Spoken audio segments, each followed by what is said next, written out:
I want to ask you a question about advertising on Amazon. How does a campaign, a best campaign structure will look like, in your opinion? How does it look like? How do you structure it? Okay, so it's a very, very famous way of saying it. It depends, but I'll talk about a couple of common ways of doing it. And I'll talk about one new way, not new way, but another way I'm testing. A general way to structure the campaign is based on the product and based on the campaign type. So if I've got, say, for example, t-shirts and I've got different colors and different sizes, what I can do is I can create a campaign. And then if I sell t-shirt and I sell caps, so I don't want to mix them together. So I want to create a campaign just for the t-shirts. So I can put that in a particular type of campaign, whether it would be auto or manual keywords campaign or brand or other stuff. So I'll put in one type of campaigns. Then I might need to divide them into different groups, because what we have found out, medium doesn't work the same as the large and red doesn't work the same as the black, because the demand and the likeliness and then sales is different to different. So it's good to divide them into different groups within the campaign structure, so the medium red works, and then anything needs to change. So if you want to change something in medium red, you can change in that ad group of medium red. You don't have to change in medium large, because the same word may convert the medium but not convert the large.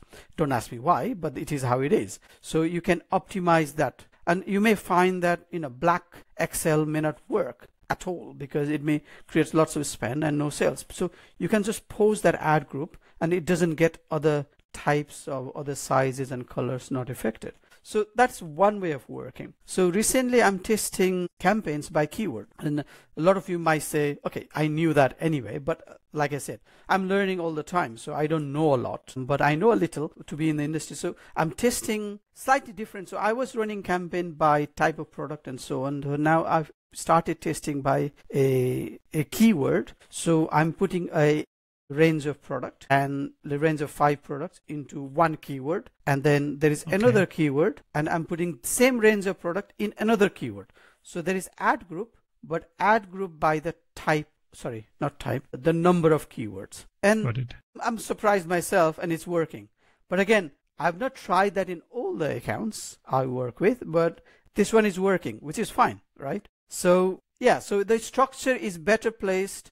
Like I say, it depends, but it's always good to group them up. I think that's a simple concept to take away. If you group them up in some sort of order, whether it will be type of product, whether it is a size of product, or we divided groups in by the keywords as well. So you can do it that way. So as long as we've got a concept of grouping and boxing them separately, I think you will master Amazon Ads in no time.